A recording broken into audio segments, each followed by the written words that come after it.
We're leaving on the next flight out today.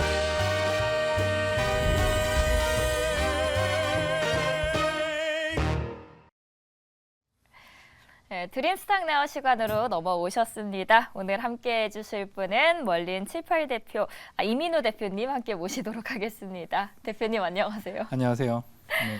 대표님 네. 오랜만에 뵈니 제가 반가워서 너무 네. 흥분한 나머지 실수를 해버렸습니다. 아닙니다. 저 너무 반갑네요. 네. 죄송합니다. 네. 자, 이제 미국 증시 흐름 전일 어땠는지 한번 살펴보도록 하겠습니다. 요즘 꽤 좋았다가 네. 어제 파월 때문에 좀 하락하긴 했죠. 예, 그렇죠. 이게 뭐 흐름이 좋았다고 해서 많이 급등한 모습을 보였으면 뭐 이게 어저께 하락한 게 뭐 그럴 수도 있겠다 싶겠지만 사실 뭐 연속적으로 그 상승했던 흐름이 그렇게 강한 모습을 보이지도 않았어요. 그러니까 연속적인 상승 끝에 차익 실현 매물이 나왔다 이렇게 그냥 정리할 수가 있겠는데 이것뿐만 아니고 뭐 파월 의장도 그렇게 시장에서 반응 좋아하지 않는 말을 했고 또 금리도 어떻게 보면 상승하면서 그냥 이런 부분에서 어떤 분위기가 좀 약간 전환되면서 차익 실현 매물이 좀 나왔다 이렇게 볼 수가 있겠고요. S&P 500, 다우지수 그리고 나스닥 모두 다 하락하는 모습을 좀 보였고 특히 나스닥은 뭐 다우지수에 비해서 좀 많이 빠지는 그런 모습을 좀 보였습니다. 미국의 이 30년물 국채금리 입찰이 있었는데 2년물이랑 10년물은 꽤 괜찮았다라는 평가를 받았는데 네. 어제 30년물이 좀 네. 부진했어요. 예, 그렇죠. 30년물 입찰률, 그러니까 보통 응찰률이라고 얘기하는 것들이 이제 뭐 우리가 이제 경매 같은 거 할 때 보면 이제 많이 들어가면 사람들이 많이 몰리면 가격이 올라가잖아요.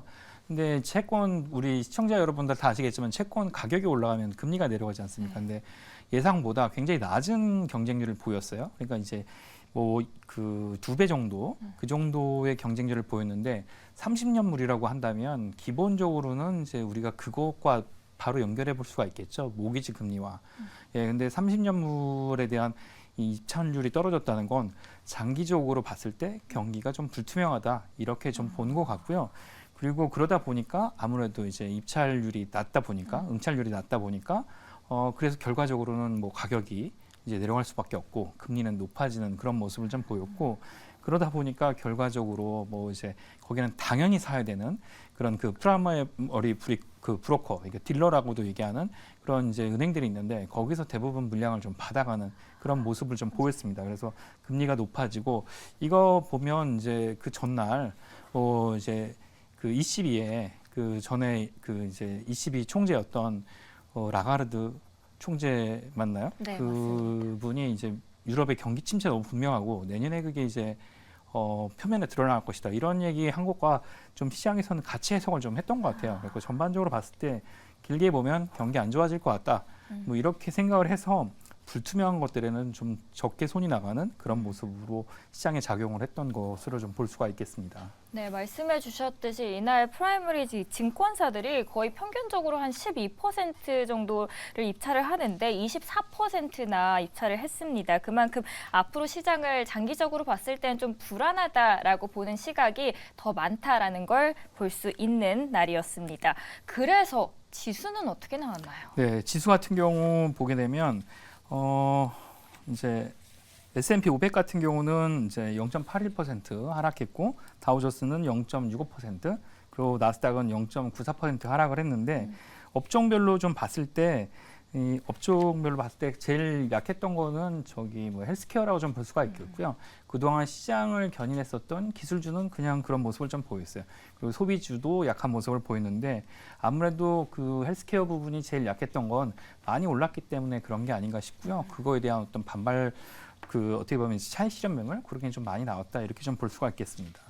저는 너무 마음이 아팠고 아마 많이 시청하시는 분들께서도 갖고 있는 주식이실 거예요. 서학개미들이 가장 사랑하는 바로 테슬라. 네. 테슬라가 어제 거의 뭐 5% 넘게 네. 빠졌어요. 네네. HSBC에서 투자 의견을 매도로 냈죠, 리포트를. 네네. 뭐 마음껏 투자 의견을 낼 수 있어서 뭐 부럽기도 하다 뭐 이런 얘기를 하는 분도 뭐 국내 이제 그런 애널들 중에는 있기도 한데 사실 그 테슬라에 대해서 매도 의견을 냈다고 해서 테슬라의 전망이 어둡다 이렇게 보기는 좀 어려운 건데 왜 그렇게 매도 의견이 나오냐 그러면 테슬라가 이제 지금까지 보였던 성장성이나 아니면 수익 구조를 가져갈 수 없다 뭐 이런 게 있는데 수익 구조 관련돼서는 우리 뭐 요즘에 보면 이제 3대 미국의 메이커들이 뭐 포드, GM, 뭐 스텔란티스가 이 파업 때문에 굉장히 고생을 많이 했잖아요. 근데 이제 테슬라에서도 노조 생길지 모른다는 그런 리스크도 좀 생겼고, 그렇게 된다면 테슬라가 이제 제조 원가에서 다른 이제 제조사보다 경쟁력이 굉장히 높았잖아요. 20% 이상 이제 임금이 그 어떤 게 생산성이 높았으니까 그런 부분은 좀 작용을 할 것 같고, 그리고 또 하나는 이제 전기차를 살려는 수요가 뭐 예전엔 대기 수요가 굉장히 많았다면 대기 수요가 줄어들고 있는 그런 모습을 좀 보이고 있는 것 같아요. 대기 수요가 줄어들고 있으니까 아무래도 지금까지 같이 뭐 5만 대, 10만 대, 30만 대 그리고 130만 대까지 올라왔던 그렇게 이제 만드는 대로 팔리는 그런 게 과연 가능할까, 그런 거에 대한 의심이 좀 하나 있는 것 같고요. 그리고 또 지금 정치적인 리스크 중에 하나가 바이든 대통령이 그런 여론조사에서 트럼프 대통령보다 인기가 별로 없잖아요. 예, 그렇다 보니까 그 부분 때문에 트럼프 대통령이 당선이 되면 지금 전기차에 대한 보조금이 굉장히 많이 지급이 되는데 그 전기차 보조금 줄거나 아니면 이런 그 친환경 정책이 변경이 되면 결과적으로 전기차 가격이 높아지거나 지금 전기차 업종에 대한 어떤 지원이 줄어들게 되니까 그런 부분에서 아마 의견을 내는 것 같은데, 사실 그런데 뭐 어떻게 보면 대세는 이런 친환경으로 가는 건 바꿀 수가 없잖아요. 그리고 또 테슬라라는 회사 자체가 전기차를 만들면서 수익을 보는 회사는 뭐 제가 여러 번 말씀드렸지만 지금 2개 회사, BYD랑 BYD랑 테슬라 2군데 회사니까 여기서 장기적으로 봤을 때 테슬라 자체가 뭐 어떻게 그 기업의 어떤 경쟁력을 잃거나 그러지는 않을 것 같아요. 근데 지금 뭐 돈나무 누님, 캐시우드가 얘기했던 뭐 몇 년까지 뭐 3,000불을 간다는 이런 거는 좀 어렵다, 이렇게 볼 수가 있겠죠. 네. 네, 장기적으로 막 너무 급등하기에는 어려울 수 있지만 그래도 단기적으로는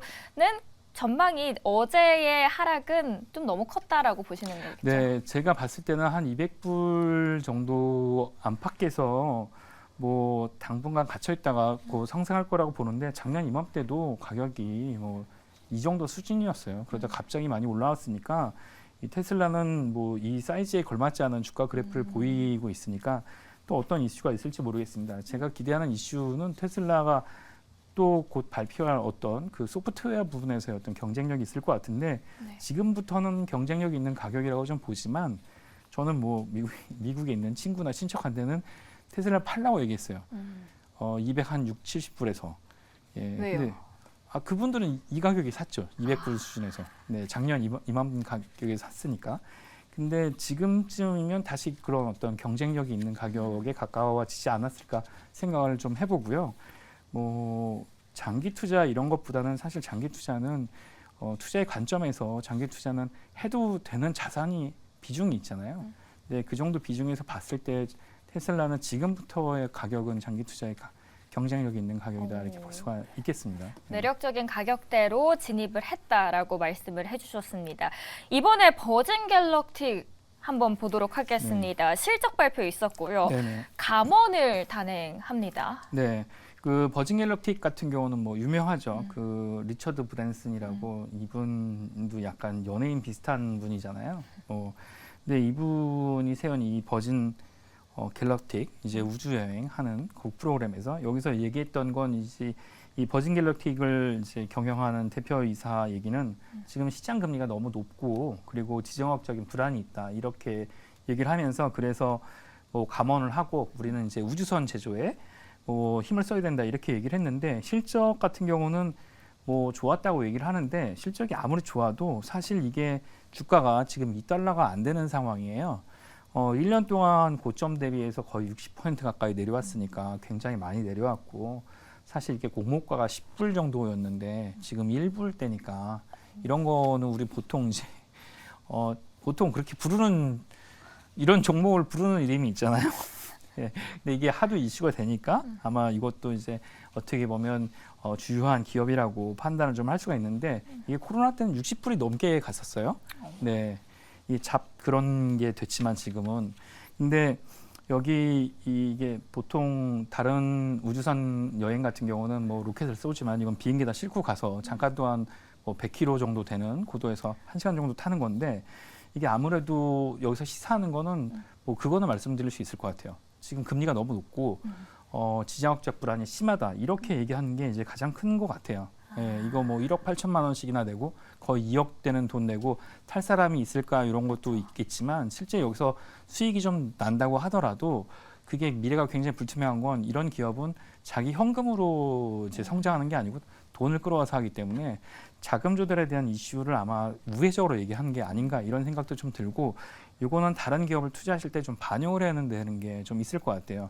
사실 우주 여행이라는 거는 뭐 선호하는 계층은 있지만 굉장히 제한적이잖아요. 접근하기가 좀 어렵죠. 예, 그러니까 이런 아이템을 가지고 있는 기업이나 성장성은 높지만 지금 현재 현금이 없는 기업들은 이런 환경에서 당분간 좀 어렵다 이렇게 좀 볼 수가 있겠고 이때 구조조정이 안 들어가는 기업들은 투자하기가 상당히 리스크가 굉장히 높아지는 상황이니까 이것도 어떻게 보면 여기서 시사할 것들이 그런 쪽으로 좀 보셔야 될 거라고 좀 생각이 됩니다. 네. 다른 기업들 한번 볼까요? 엇갈리는 두 실적이 나왔습니다. 디즈니는요, 굉장히 잘 나왔어요. 특히 광고 쪽으로 수익이 좀 꽤 잘 나왔다고 하고요. ARM은 실적이 급락하는 모습들이 상반되게 연출이 됐거든요. 어떤 부분들, 어떤 요소들이 영향을 미쳤던 건가요? 네, 디즈니 같은 경우는 뭐 지금 이제 수입도 그렇고 주당 순이익도 예상을 훨씬 더 뛰어넘는 그런 모습을 좀 보이는데 예상 밖의 수익을 보였다는 건 예상이 굉장히 안 좋았다는 거죠. 디즈니에 대해서 전망이 올해 내내 그리고 작년부터 좋지가 않았는데 이 코로나가 끝나고 나서 여러 부분에서 어떤 실적 개선이 있을 거라고 했는데 상당히 실망스러웠죠. 뭐 가격을 올려도 디즈니랜드에 가지 않는다든가 디즈니 플러스 같은 경우는 사실 뭐 보는 사람이 많이 늘어나지 않는다든가 그런 부분도 있었고 지금 최근에 늘어나니까 한다는 그 정책이 가격을 올린다든가 예, 저는 다시 연간 구독권을 다시 갱신하지 않을지 모르겠습니다.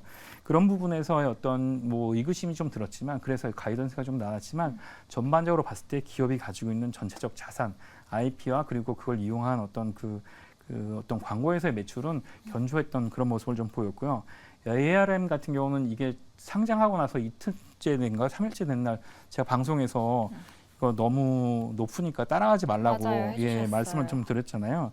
이게 아무래도 어쩔 수가 없는 것 같아요. 이 ARM 같은 경우는 이게 한계가 있는 기업이고 완성 제조업 그 완성 반도체를 만드는 회사도 아니고 일부를 제공하는 거기 때문에 전반적으로 봤을 때 뭐 가이던스 그 실적은 뭐 예상과 부합하는 게 나왔다고 하더라도 미래에 대한 어떤 전망이 좋을 수가 없는 그런 상황입니다. 뭐 공급망도 많이 단절이 돼 있고 경기 전망도 유럽과 중국은 굉장히 불투명한 상황이고 그렇다 보니까 현재는 뭐 지금까지는 괜찮지만 미래는 좀 불투명하다 이런 면에서 ARM 같은 경우는 뭐 고평가 얘기까지 다시 나오고 있는 상황이라서 아무래도 여기서 뭐 그 좀 안 좋게 봤던 디즈니는 좋게 나왔고 그리고 좋게 봤었던 ARM 너무 좋게 봤다 이렇게 평가를 받았고요. 요거는 다음 분기까지 영향을 좀 미칠 거라고 좀 생각이 됩니다. 마지막으로 리프트 한번 보도록 하겠습니다. 네. 차량 공유 업체인데 리프트의 3분기 실적으로 인해서 어닝 쇼크 이후 주가가 6% 넘게 폭락을 하는 모습들이 네네. 연출이 됐는데 어떤 요인 때문이었나요? 네, 이게 리프트 같은 경우는 지금 공유업체 하면 리프트하고 뭐 우버 대표적으로 들 수가 있잖아요. 네. 실적은 리프트 같은 경우는 뭐 예상치를 다 넘었습니다. 매출도 넘었고 그리고 뭐 순이익이라는 게 없으니까 순손실도 1,200만 불이니까 전년이나 전분기 대비해서 한 10분의 1 정도로 줄었어요. 근데 여기서 시사할 건 우버는 근데 뭐 괜찮았는데 왜 리프트는 이 모양이 됐을까 생각했을 때 리프트는 성장하고 있지만 돈을 전혀 못 벌고 있습니다. 작년에도 그렇고 올해도 그렇고 굉장히 돈을 못 벌고 있는 그런 모습을 보이기 때문에 이런 회사들은 아무리 미래가 불투명하더라도 지금 고금리 상황이 당분간 없어지지 않을 거라는 게 너무 자명하다 보니까 이거 생존 가능성에 대한 약간 의문 같은 거를 좀 주는 것 같아요, 시장에서는. 그렇다 보니까 이렇게 하락을 할 수밖에 없었고 사실 매출이 늘을 때 뭐 수익 개선이 되는 건 좋은 모습이지만 근데 매출이 늘더라도 만약에 이익으로 전환이 안 된다 그러면 뭐 생존하기에 좀 어렵다고 볼 수가 있는 거죠. 이제 2, 3년 전처럼 제로금리 시대로 돌아가지 않는 한. 그래서 그거에 대해서 시장은 어떻게 보면 이제 뭐 버진걸레틱에서 얘기한 것처럼 우리는 이제 좀 감안을 하고 구조조정을 해야 된다. 이런 차원에서 주가의 조정이 있었다고 볼 수가 있겠습니다. 이번에는 이제 일라일리가 몬자로 FDA 승인을 받았습니다. 네. 현재 분위기는 어떻게 평가되고 있나요? 네, 좋게 평가되고 있는 것 같은데 이게 이제 너무 좋다 보니까 뭐 네. 차익 실현도 나온 것 같아요. 제가 지난주 말씀드렸나요? 지지난주에 이제 이런 회사들 보셔야 된다. 이제 FDA에서 계속 어떤 승인 허가가 나오면서 확대 범위가 넓어지는 회사들, 매출도 수익도 넓어질 수 있는 회사들을 보셔야 된다고 말씀을 드렸는데 공교롭게도 딱 맞았어요. 그래서 어저께 많이 뭐 그동안 많이 올라간 거에 대해서 이제 차익 실현이 나왔는데 이게 어떻게 보니까 이제 몬자로 FDA 승인 받았다. 이게 이제 상품명으로 또 젯바운드라는 이름으로 나오던데 굉장히 어떻게 이런 효과가 있는지 모르겠어요. 이 주사를 맞으면 뭐 음식을 먹을 때 포만감이 생기고 메스꺼워진다 그러는데 음식을 먹어서 메스꺼워질 수 있을 만한 음식이 있는지 저같이 살찐 사람은 잘 모르겠습니다. 무슨 말씀이세요? 네. 망언입니다. 네, 지방도 없어지고 뭐 그렇다 그러더라고요. 근데 이게 이게 어떻게 보면 이제 경쟁사인 그 노보노디스크의 그 위고비나 삭센다 이것보다 훨씬 더 지금 좋다고 실험 결과가 나온 게 뭐 몬자로 젯바운드 같은 경우는 20% 넘게 지방 그 체중을 감량시키고 뭐 노보노디스크의 위고비는 10%대 14%, 삭센다는 7%라고 했으니까 우리나라에서는 뭐 이렇게 그렇게 고도 비만으로 고생받는 그 인구가 그렇게 많지가 않아서 이 매출이나 어떤 성장성이 그렇게 예상이 되지 않을 수 있겠지만 미국 같은 경우는 사실 뭐 그 비행기 타고 왔는데 옆자리에 앉으면 다 진짜 걸어가고 싶을 만한 사람들이 있잖아요. 그런 인구가 너무 많기 때문에 시장상은 굉장히 크다고 좀 볼 수가 있겠고요. 뭐 단기간에 하락했다고 하더라도 지금 주가 이렇게 관찰하시면서 새로운 소식이 나올 때 좀 같이 들어가셨으면 좋겠고 저는 또 그런 생각이 좀 드는 게 이런 회사들이 어느 정도 주문이 들어오기 시작하면 캐파가 좀 없어지는 상황이 있어요. 그러니까 뭐 이런 거 이제 보통 주문하면 우리나라에 뭐 그 셀트리온이나 뭐 그 삼성바이오 같은 회사에서 대신 주문 받으면 만들어줄 수 있는 기술력이 있으니까 뭐 그런 거에 대해서 약간 귀를 기울이시는 것도 괜찮지 않을까 이런 생각이 좀 들고 그 회사들이 덩달아 올라가는 건 좀 약간 좀 경계를 해야 될 것 같아요. 왜냐하면 이 회사들도 이거에 대해서 준비를 많이 했으니까 그렇죠. 예, 좋은 소식이 있는 거에 대해서는 약간 귀를 기울이는 상태에서 보고 계시면 그래도 기회가 올 수는 있다. 이렇게 볼 수가 있겠습니다. 네, 계속 눈여겨보시면서 언제 들어가면 좋을지 지켜보시는 게 좋을 것 같습니다. 이번에는 파월 의장의 발언 자세하게 들어가 보도록 하겠습니다. 이번 주 들어서 두 번의 연설이 있었어요. 첫 번째 발언은 무슨 이야기 할지 많은 분들이 귀를 기울이셨을 거예요. 그런데 특별한 경제에 대한 이야기는 전혀 언급이 없었습니다. 그래서 두 번째도 별로 없겠지라고 생각하셨을 텐데 오히려 어제 새벽이었죠. 어제 새벽에 네. 했던 이야기는 네. 오히려 큰 충격을 주면서 미장을 쭈르륵 끌어내렸습니다. 네, 사실 뭐 이거 시장에 그냥 립 서비스에 가까운 얘기라고 좀 볼 수가 있겠어요. 이것 때문에 뭐 올해 금리를 더 올린다 이런 거는 좀 확신할 수 없을 것 같은데 했던 얘기 뭐 충분한 긴축 됐는지 그거 뭐 아직 우리 확신할 때 아니다 이런 얘기 했고 필요시에 금리 올리는 거 절대 주저앉지 않는다. 뭐 단호하게 올리겠다. 뭐 이렇게 강조를 했는데 이 얘기는 지금 인플레이션이 잡히지 않은 이런 상황에서 중앙은행 총재라면 뭐 연준 의장이라면 당연히 해야 될 것 같다는 생각이 들고요.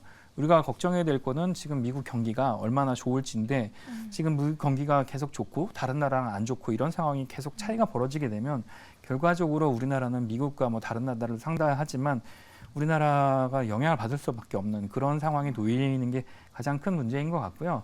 뭐 금리를 한 번도 올리고 안 올리고는 뭐 그 이 중앙은행의 단기 금리가 이미 시중금리가 너무 많이 올라와 있기 때문에 그렇게 영향이 있을까 싶어요. 오히려 금리를 한 번 더 올리면 더 빨리 내릴 가능성이 있기 때문에 지금 금리를 변동을 하지 않는다라면 내년 뭐 상반기 내내 현재 금리를 유지할 가능성이 높으니까 뭐 그런 거에 대해서는 좀 신경을 쓸 수가 있겠죠. 지금 더 오히려 올해 연말이나 뭐 내년에 초에 금리를 올리면 상반기 중이나 아니면 뭐 내년 중반쯤 가면 금리를 내릴 수밖에 없는 그런 상황이 올 수도 있겠어요. 근데 지금 한 얘기는 시장의 어떤 경고성 얘기로 좀 보여질 수 있고 그리고 실제 중요하게 보는 건 이제 시중에 있는 부채, 민간 부채하고 시중의 금리, 장기채의 금리가 더 중요할 거라고 좀 보고 요 얘기가 시장에 그렇게 영향을 길게 미칠 것 같지는 않습니다. 하루 이틀 정도 이 정도 영향을 미치고 말 것 같다고 생각이 좀 됩니다.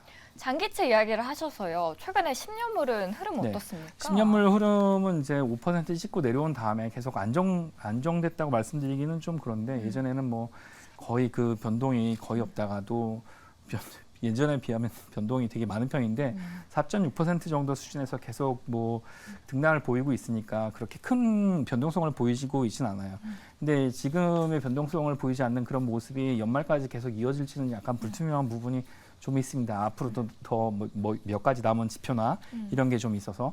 근데 그거 이후에 이게 만약에 변동성이 없게 이렇게 된다 그러면 뭐 보통 우리가 얘기하는 산타랠리 이런 거까지는 기대할 수가 있겠는데 근데 국내 시장과 미국 시장은 여기서 좀 구분이 좀 될 것 같아요. 뭐 미국이 어떤 금리 변동이나 어떤 이런 금융시장의 변동성이 적어서 시장이 좀 화랑이 주식시장에 온다고 하더라도 우리 시장은 그것과 동일하게 가지는 좀 어렵지 않을까 이런 생각을 좀 해봅니다. 미국이 부채가 많잖아요. 예, 빚이 예. 많잖아요. 예, 예. 빚 이야기가 계속 나오고 있는데 네. 빚은 어떻게 지금 이거 해결이 되는 건가요? 그게 이제 미국은 자기가 빚을 한 손으로 이렇게 빚을 만들고 채권 찍고 한쪽은 이걸 사니까 사실 미국은 이제 그렇게 큰 문제는 없을 것 같아요. 미국 자체가. 예, 근데 이제 걱정하는 부분은 지금 미국 경기가 좋다 이렇게 얘기하는 거는 민간 소비 부분인데 민간 소비 부분에서의 경제적인 능력이 얼마나 유지될 수가 있는 겁니다. 근데 제가 지난번부터 계속 가져와서 보여드리려고 했던 건데 시간이 모자라서 못 보여드렸던 건데 이게 이제 그 크레딧 카드 관련된 빚인데 요 크레딧 카드 관련된 부채를 한번 보시면 얼마나 크게 상승했는지를 아실 수가 있겠습니다. 중간에 분홍색 막대는 그 코로나 기간 동안이고요. 이때 이렇게 이제 줄어들던 1경원에 가깝던 그 이제 줄던 빚이 크레딧 카드 관련된 이제 지방 상업 미국의 상업은행과 관련된 빚이 지금 이렇게 늘어나서 계속 올라가는 이런 상황을 보이고 있는데요. 이 그래프가 어느 정도 정점을 찍고 옆으로 가는 게 아니고 계속 올라가고 있는데 이제 큰 문제가 있다고 좀 볼 수가 있겠고, 그러면 이것과 함께 미국인의 어떤 소득이 같이 늘어가고 있느냐, 또 미국 기업의 실적이 늘어나고 있느냐, 그러면 이것과 좀 다른 모습을 보이는 게 좀 문제라고 좀 볼 수가 있겠고요.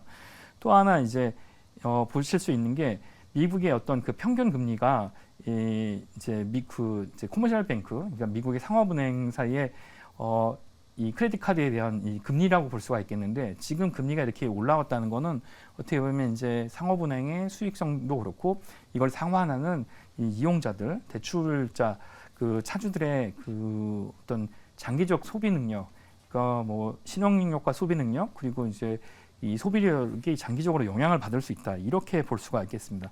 그래서 전반적으로 봤을 때 이게 좀 문제가 된다 그러면 미국의 경기가 약간이라도 멈추거나 아니면 더 이상 뭐 성장하는 게 더 이상 성장성이 이렇게 많이 높게 나오지 않는다 그러면 결과적으로 이 빚을 책임져야 되는 그런 일이 생기게 되는데 그렇게 되면 소비가 급격하게 꺾이는 일이 좀 생기게 되는 일이 있을 것 같고요. 지금 보시면 이게 이제 크레딧 카드와 관계된 것뿐만 아니고 전체 부채에 대한 건데 2004년부터 지금까지 부채가 계속 늘어나고 있는데 모기지 부채도 늘어나고 있습니다. 모기지 부채가 늘어난 건 뭐 집값이 올라왔으니까 당연한데 여기엔 크레딧 카드도 있고 뭐 자동차 그리고 이제 학자금 대출 그리고 다른 부채까지 계속 늘어나고 있는 추세고 이게 뭐 그러면 어떻게 변동이 되고 있느냐 그런 모습은 아닙니다. 오히려 여기서 이제 뭐 학생이나 아니면 자동차 관련된 부채 이런 것들은 계속 올라오고 있는 모습을 보이고 있어요. 그러니까 이게 어떻게 보면 이제 가계의 가처분 소득, 소비효력 이런 걸 말하는 것들이 굉장히 제한되고 있다 이렇게 볼 수가 있겠어요. 그러니까 미국 국가의 어떤 뭐 재정적 부채는 미국이 이걸 어떻게든 이끌어가면서 미국 정부가 이어갈 수 있겠지만 기본적으로 우리한테 영향을 미치는 경제적인 부분에서는 결과적으로는 이 부채가 없어지지 않는 한 언젠가는 소비 중단으로 이어질 수가 있겠다. 그렇죠. 예, 그렇게 판단을 좀 해야 될 것 같고요. 이런 데이터는 뭐 국내 부채도 마찬가지지만 계속 신경을 쓰셔야 투자자 여러분한테도 뭐 뜻하지 않은 그런 뭐 시장의 혼란이 올 때 대비할 수 있지 않을까 이렇게 좀 생각을 해볼 수 있겠습니다. 네, 시장의 혼란을 어떻게 대비할지는 꾸준히 이런 지표를 통해서 저희가 체크를 해드리도록 하겠습니다. 오늘 좋은 말씀 해주신 대표님 이만 보내드리도록 하겠습니다. 오늘 좋은 말씀 감사합니다. 감사합니다.